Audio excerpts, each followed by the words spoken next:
เฮลโลสบายดีทุกคนสบายดีแม่บ้านสบายดีอุ่นสบายดีFCทางภายในและต่างประเทศอุ่นผู้บอกเมื่อนี้แม่บ้านมีเรื่องอยากมาเล่าให้ FC ฟังแม่นก็เรื่องบ่ค่อยสบายใจเนาะแม่นบ่สบายใจหยังเนาะแม่บ้านก็บ่สบายใจเนาะเพราะว่าหลังจากที่เฮาเฮ็ดคลิปเกี่ยวกับว่านาทีทองซอกหาเวียกให้แก่คนลาวเฮาที่ถูกส่งกลับเมืองหยังประเทศลาวเฮาเนาะพี่น้องเนาะปัจจุบันนี้เนาะก็มีหลายคนสมัครเวียกเข้าไปแล้วแต่ว่าเฮาไปเห็นคอมเมนต์นึงที่เพิ่นคอมเมนต์เข้ามาเนาะ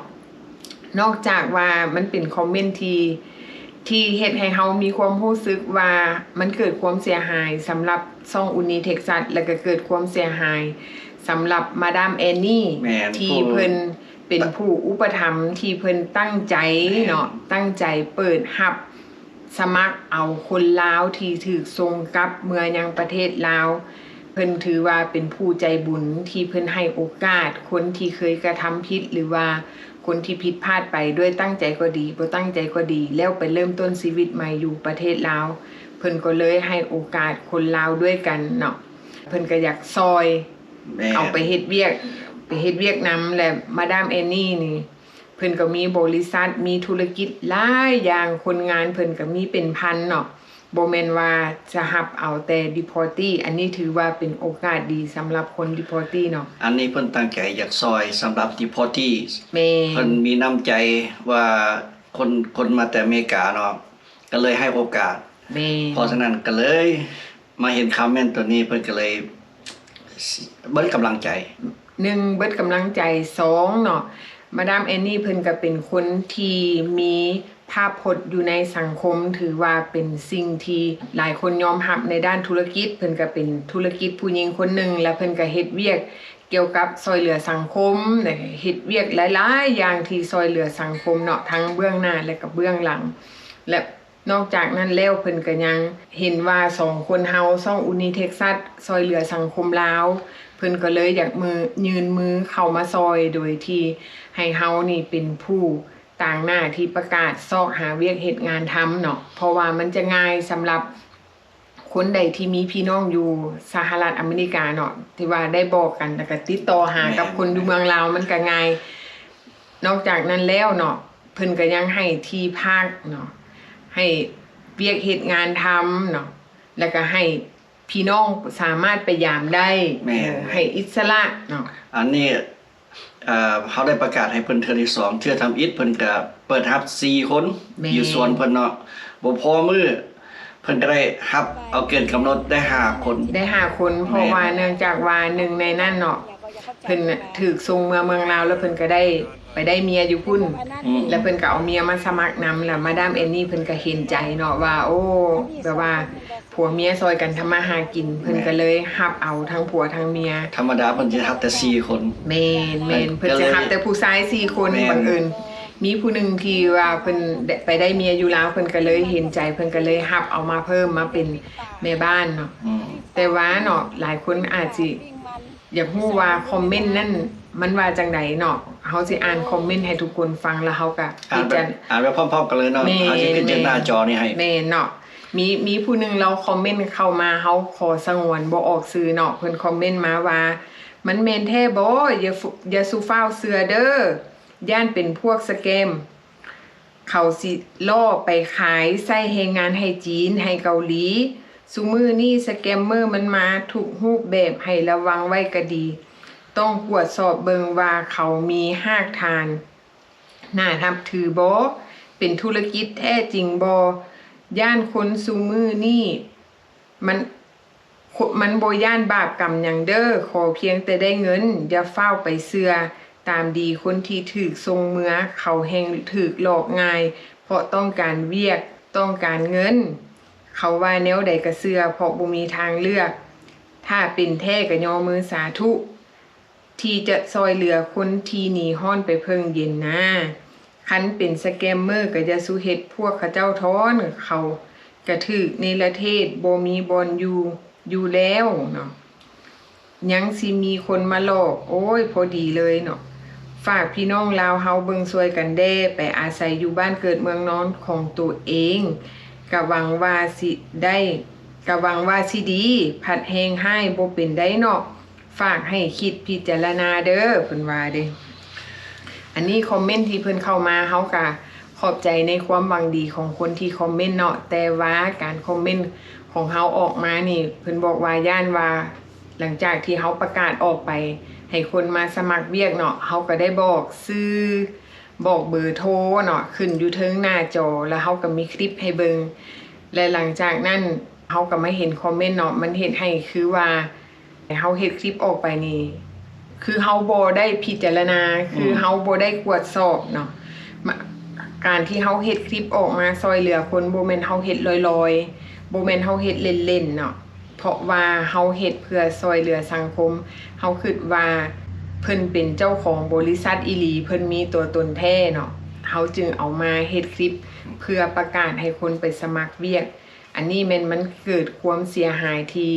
ความตั้งใจที่ ค จะ วาม ซอ ตั้ง ย ใจที่จะซอยแต่ว่าคนมาคิดว่าอาจจะเป็นสแกมเมอร์เพื่อไปให้เอาคนงานนี่หลอกเอาคนงานเพื่อไปให้คนจีนคนเกาหลี เพื่อไปเฮ็ดเวียกสแกมเมอร์ให้เขานะ อันนี้สำหรับของคนลาวเฮาแท้ๆล้วนแต่คนลาวบ่มีจีนบ่มีเกาหลีบ่มีประเทศอื่น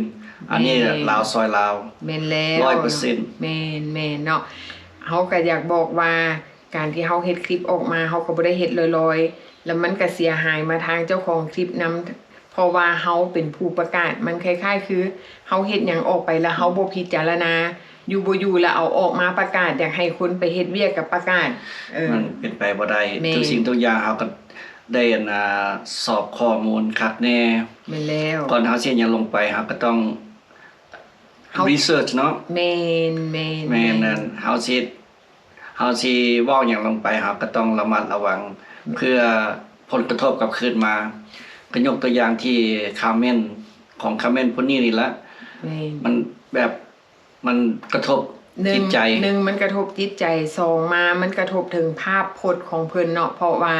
เพิ่นเป็นนักธุรกิจถ้าหากว่าลูกค้าของเพิ่นหรือว่าคนอ้อมข้างของเพิ่นที่ไปอ่านคอมเมนต์เขาก็อาจจะถามอ้าวแม่ดามแอนนี่เดี๋ยวนี้คนคิดว่าเจ้ากลายเป็นสแกมเมอร์แล้วทั้งๆที่เจ้าอยากซอยคนมันบ่ล่ะและอีกอย่างหนึงมันก็มีผลกระทบต่อ deportee คนที่จะไปสมัครเวียกถ้าหากว่ามันเกิดผลกระทบกับเพิ่นบัดนี้เพิ่นอาจจะคิดว่าโอ้มันมีผลกระทบเพิ่นอยากตัดปัญหาบ่ซอยดอกและปัญหานั้นก็สิกลับไปหา deportee แล้วก็คนลาวเฮาก็สิบ่ได้ซอยคนลาวเฮาอีกต่อไปจากที่จะได้เฮ็ดเวียกเนาะจากสิมีเวียกเฮ็ดงานทำมีบอนอยู่อาศัยก็เลยก็สิกลายเป็นยากขึ้นเพราะว่าทุกมื้อนี้เนาะ deportee ที่ถูกส่งมายังประเทศลาวเนาะทุกคนที่ถูกส่งไปประเทศลาวล้วนแล้วแต่มีอดีตที่เคยมีคดีเวลาไปฮอดประเทศลาวแล้วเนาะมันยากที่จะไปซอกสมัครเวียกการซอกเวียกเฮ็ดงานทำนี่ยากเพราะว่าถ้าหากว่าแม่นอยู่ว่าเจ้ามีความรู้ความสามารถแต่ว่าถ้าหากว่าเจ้าไปสมัครนายจ้างเขาถามว่าประวัติของเจ้าเป็นแนวใดค่อยขอเบิ่งประวัติเจ้าแน่เนาะทุกคนที่ถูกส่งไปล้วนแล้วแต่มีประวัติเนาะบ่ว่าจะเป็นคดีน้อยคดีใหญ่อันนั้นแม่นเขาเจ้าล้วนแล้วแต่มีประวัติแล้วอีกอย่างหนึ่งบัตรประจำตัวของเขาเจ้านี่เขาเจ้าจะเขียนใส่โลดว่าบัตรประจำตัวนั่นจะบ่แม่นคนบ่มีสัญชาติเนาะบ่แม่นว่าคนสัญชาติลาวได้บัตรประจำตัวเขาเจ้านี่เป็นคนบ่มีสัญชาติเนาะเป็นบัตรประจำตัวสัวขาวแล้วก็ยากที่จะไปเอาบัตรประจำตัวนั่นไปสมัครเวียกเพราะว่าเจ้ากลายเป็นคนบ่มีสัญชาติ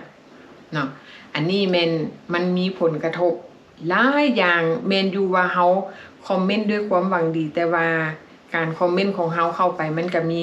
ผลกระทบเนาะอันนี้เฮาก็ฝากไว้นำหลายๆคนคอมเมนต์ได้เนาะคอมเมนต์ได้ให้ความคิดเห็นได้แต่ว่าเฮาก็ต้องคิดเห็นผลกระทบที่มันจะนำตามมาเพราะว่าบ่ได้มีแต่ในสหรัฐเบิ่งคอมเมนต์เนาะคนทั่วโลกคันใหญ่แต่คันสูงพุ่นล่ะลงมาบ่แม่นคนธรรมดาสามัญเบิ่งคอมเมนต์เนาะคือซ่องอุ่นนี้เป็นซ่องน้อยๆแต่ว่าทางคันเทิงหรือว่าทางผู้ใหญ่เนาะเพิ่นก็เข้าไปติดตามซ่องอุ่นนี้แล้วเพิ่นก็เบิ่งแต่ละคอมเมนต์ว่าคนคอมเมนต์หยังแดการเคลื่อนไหวของเฮามีหยังแดคนอาจสิถามอ้าวผู้ใหญ่มาจากไสเบิ่งเพราะว่า ทางผู้ใหญ่ทางคันเทิงเพิ่นเบิ่งซ่องอุนีเท็กซัสเพราะว่าเฮาเฮ็ดเกี่ยวกับพี่น้องลาวเฮาอยู่สหรัฐอเมริกาแล้วถูกส่งเมื่อยังประเทศลาวเนาะเพิ่นก็อยากรู้ว่าการเฮ็ดช่อง YouTube ของเฮาเฮ็ดออกไปจุดประสงค์ของเฮานั่นเพื่อหยังจุดหมายปลายทางของเฮาแม่นอันใดเฮ็ดไปแต่ละอย่างเนาะเฮาก็เฮ็ดด้วยความระมัดระวังที่สุดเนาะเพื่อหยังเพื่อเฮาบ่อยากให้มันมีผลกระทบตามมาคือกรณีที่คอมเมนต์เกี่ยวกับเรื่องว่าคำว่าสแกมเมอร์สำหรับเฮาอาจจะถือว่าเป็นเรื่องธรรมดาแต่สำหรับคนที่เพิ่นมีภาพพจน์อยู่ทางสังคมอันนั้นมันเป็นเรื่องใหญ่สำหรับเพิ่นเนาะบ่ว่าแต่เพิ่นเฮาคือกันเนาะเวลาเฮาเฮ็ดคลิปออกไปคนบอกว่าโอ้เจ้าประกาศรับสมัครงานให้เจ้าพิจารณาเด้อจังซี่เนาะมันคือแบบว่าเฮามาประกาศเพื่อมาหลอกลวงพี่น้องลาวเฮาไปสมัครเวียกแม่นคันบ่แน่ใจก็เฮาก็ขึ้นโทรศัพท์ให้อยู่หน้าจอเนาะแม่นก็โทรไปถามเพิ่นแล้วก็อีกอย่างนึงก็ไปค้นคว้าเบิ่งว่าชื่อนี่เป็นที่ไปที่มาแนวใดเนาะแม่นคันว่าอยากไปเบิ่งด้วยตัวเองเพิ่นก็ยินดีเนาะเพิ่นก็บอกว่าสิซื้อปียนต์ให้แม่นเนาะมาดามแอนนี่เพิ่นก็บอกกับเฮาดังนั้นว่าคันอยากไปเบิ่งด้วยตัวเองนะสามารถไปเบิ่งได้เลยแม่นเนาะมาดามแอนนี่ฝากว่าถ้าหากว่าบ่แน่ใจถ้าหากย้านว่าบริษัทเพิ่นเป็นสแกมเมอร์สามารถติดต่อหาเพิ่นได้โดยตรงโดยที่เฮาขึ้นเบอร์โทรศัพท์ให้เนาะสามารถถ้ามีโอกาสได้ไปเที่ยวประเทศลาวก็สามารถไปเยี่ยมยามเพิ่นได้หรือบ่ดังนั้นถ้าหากว่าอยากไปเบิ่งตัวจริงว่าชีวิตการเป็นอยู่เพิ่นเป็นแนวใดคันบ่มีเงินซื้อปียนต์เพิ่นก็สิซื้อปียนต์ให้ไปเบิ่งว่าบริษัทของเพิ่นเป็นจังใดอยู่แนวใดรากฐานของเพิ่นเป็นจังใดเนาะ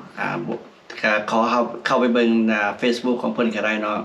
คันบ่ฮู้แล้วก็ติดต่อมาหาทางเฮาสิเอาส่งลิงก์ไปให้แม่นเพื่อก่อนสิเสียหายคนนี้เนาะก่อนสิเว้าอันนี้ก็เป็นแบบเฮาสิเว้าหยังลงไปเนาะครับก็ไล่มาระวังถือว่าเป็นบทเรียนนึงเนาะถือว่าเป็นบทเรียนเพราะว่าหยังเพราะว่าการที่เฮาคอมเมนต์เนาะเฮาต้องไปสืบเบิ่งก่อนว่าคนที่เฮาจะไปเม่นนั่นน่ะเพิ่นแม่นไผแม่นบ่ล่ะอันนี้บ่แม่นถามว่าเพิ่นแม่นไผเพิ่นก็คนธรรมดาสามัญแต่ว่าเพิ่นก็เป็นนักธุรกิจที่มีภาพพจน์ทางสังคมที่สังคมยอมรับเนาะเฮาไปโพสต์แนวนี้มันเฮ็ดให้เพิ่นเสียหายเพราะว่าหมู่เพิ่นหลายๆคนก็โทรมาหาเพิ่นเนาะเพิ่นฮู้ย้อนว่าหมู่เพิ่นบอกเพิ่นโทรหาเพิ่นเพราะว่าหลายๆคนที่ไปเห็นคอมเมนต์เพิ่นบ่สบายใจเพิ่นก็เลยติดต่อมาแต่เพราะฉะนั้นบ่มีแต่เพิ่นเบิ่งก็ทั่วโลกเบิ่งก็เพิ่นก็มีหมู่มีครูทั่วโลกคือกันแม่นสิ่งใดที่กระทบเพิ่นก็บ่พอใจเนาะเพิ่นก็ส่งต่อให้กันเบิ่งมันโซเชียลมีเดียนี่ไปไวที่สุดพี่น้องก่อนเฮาสิเว้าหยังลงไปสิเฮ็ดหยังลงไปเฮาก็ต้องได้ศึกษาดีๆเพราะฉะนั้นคนลาวคือกันเนาะเฮาก็ต้องช่วยเหลือกันซัพพอร์ตเพราะฉะนั้นเฮาเฮ็ดออกมาเนี่ยเฮาก็ลาวช่วยลาวแม่นแล้วเพราะว่าได้เปิดหูเปิดตา2กำ2ฝ่ายให้ทุกคนเบิ่งคันเฮาบ่เฮ็ดออกมากับบางคนอาจจะบ่ฮู้ว่าโอ้ประเทศลาวเป็นจังไดรีพอร์ตที่ชีวิตเขาเจ้าเป็นจังไดไปฮอดลาวเฮาก็ได้อัปเดตให้ทุกคนเบิ่งเนาะแล้วเฮาก็ได้ช่วยเหลือหลายคนที่ได้ลาได้งานแม่นเฮาซอยเหลือทั้งเบื้องหน้าและเบื้องหลังเนาะ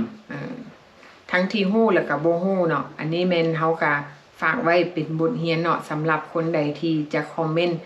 ว่าเฮาควรคอมเมนต์แบบใดแล้วอีกอย่างนึงถ้าหากว่าเนาะถ้าหากเฮาบ่เชื่อใจเฮาก็ไปสืบเอาเองเฮาสิมาให้ยูทูบเบอร์ไปสืบให้บ่ได้เนาะแม่นอันเฮาอยากฮู้เฮาต้องสืบเองเฮาก็ไปเบิ่งว่าโอ้สิ่งที่ยูทูบเบอร์เขาเว้ามามันแม่นแท้บ่มันมีตัวตนอีหลีบ่และหลังจากนั้นจึงมาโพสต์ก็ได้จึงมาคอมเมนต์ก็ได้เฮายินดีรับฟังเนาะว่าโอ้สิ่งที่เจ้าได้ยินมามันเป็นแนวใดเฮาก็ไปสืบซอยกันแม่นก็ขอบใจที่บางคอมเมนต์ที่คนที่เขาเจ้าเฮาโพสต์ไปตัวอย่างคืออินเทอร์วิวของกันเท่าชอนที่โพสต์แล้วนี่บางคนก็ไปค้นคว้า ที่คำเว้าของเราอะนะ แม่น ที่เราก็จะมาโพสต์มาช่วยกัน แม่น อันนี้ก็ขอบใจเนาะ แม่น ที่นั้นนี่อันนี้ล่ะที่คนเราวเฮามาแชร์นำกัน แม่นแล้ว อันใดดีๆก็มาแชร์นำกัน มาแบ่งปันที่ความรู้เนาะ แม่น บ่แม่นเฮาจะรู้ผู้เดียวผู้นั้นผู้นี้ก็รู้ผู้นั้นก็รู้ครับเฮาก็ต้องมา ถือ แชร์นำกันเนาะ แม่นแล้วถือว่าคนที่เขาเจ้าเข้ามาเบิ่งคลิปเฮาเนาะนอกจากว่าเฮาโพสต์ออกไปแล้ว เขาก็ยังฮู้ความจริงว่าสองคนเฮาเว้ามันแม่นความจริงบ่หลังจากนั้นเขาเจ้าก็สามารถไป Google หรือว่าไปค้นคว้าว่าสิ่งที่เฮาเว้าออกไปนั่นมันมีมูลความจริงหรือบ่ แม่น ข่าวของโชนที่ออกไปเนาะ แม่น คือเราชื่อว่าจันทีลานั่นว่าประวัติของเราเป็นแนวใดมาแนวใดมันแม่นแท้หรือบ่ อันนี้ก็เฮายกตัวอย่างนี่สิหลายๆคลิปที่ก็หลายคนที่มาแชร์ที่ที่เจ้าฮู้เพิ่มเติมก็จะเข้ามา แม่ มาแชร์อยู่ในคอมเมนต์เนาะอันนี้ก็ แล้ว ขอบใจนำเพิ่นหลายๆ แล้วนอกจากนั้นเนาะเฮาก็ยอมรับหลายๆคอมเมนต์หลายๆคนที่มาให้ข้อมูลแล้วก็มาให้คำแนะนำเนาะบางคลิปเฮาก็ได้ลบออกจากช่องของเฮาเพราะว่าหลายๆคนที่คอมเมนต์เข้ามาว่าโอ้เจ้าเฮ็ดคลิปแบบนี้มันบ่ถูกเด้ออ ม เฮาบ่อยากให้เจ้าไปซัพพอร์ตคน แม่น ที่มีประวัติบ่อยากให้ซัพพอร์ตคนที่แบบว่ามีคดีฆ่าคนหรือว่ามีคดีข่มขืนอ้าว อันนี้เฮาก็ขอบใจนำเพิ่นที่หวังดีเนาะ แม่ขอบใจน้ำคนที่หวังดีแล้วเขาก็ได้ลบคลิปบางคลิป เพราะ ไป ว่า แล้ว ก่อนเฮาโพสต์ไปเฮาก็แบบบ่ได้ฮู้ประวัติแท้นะ แม่ เฮาก็ฮู้แต่ว่า โอ้จิตใจเนาะที่ภาพที่เฮาเห็นเฮาก็อีตน แม่ หลังจากเขาซอยไปหลายๆคนซอยแล้วครับก็มาบอกเอาว่าแบบว่าหวังดีเนาะเขาก็ลึกไปเบิดละ แม่แม่ ซอกหาบ่เห็นละพี่น้อง แม่เนาะ อืม โอเคเนาะพี่น้องอันนี้เขาก็มาฝากไว้เนาะเขาอยากบอกว่าอีกครั้งหนึ่งเนาะอันสิ่งที่เขาโพสต์ออกไปโบเมนสแกมเมอร์เนาะเพิ่นมีตัวตนมีบริษัทเนาะอันนี้ก็ฝากถึงว่าเนาะคนใดที่จะโทรไปสมัครเวียกกับมาดามแอนนี่ถ้าหากว่าโทรหาเพิ่นแล้วเพิ่นบ่ได้รับสาย เพราะว่าช่วงนี้เพิ่นบ่อยู่เนาะเพิ่นไปพักผ่อนเนาะเพิ่นจะกลับมาวันที่3เดือน3เนาะปี2026เพิ่นก็จะกลับมาถ้าหากว่าใครต้องการอยากโทรไปสมัครเวียกก็ให้โทรวันที่3เนาะนับตั้งแต่วันที่3เป็นต้นไปเริ่มโทรได้เพราะว่าช่วงนี้เพิ่นขาดการติดต่อเพราะว่าเพิ่นไปต่างประเทศ เนี่ย เนาะโอเคสำหรับคลิปนี้ก็ขอฝากไว้เท่านี้เด้อพบกันใหม่คลิปหน้าบ๊ายบาย บ๊ายบาย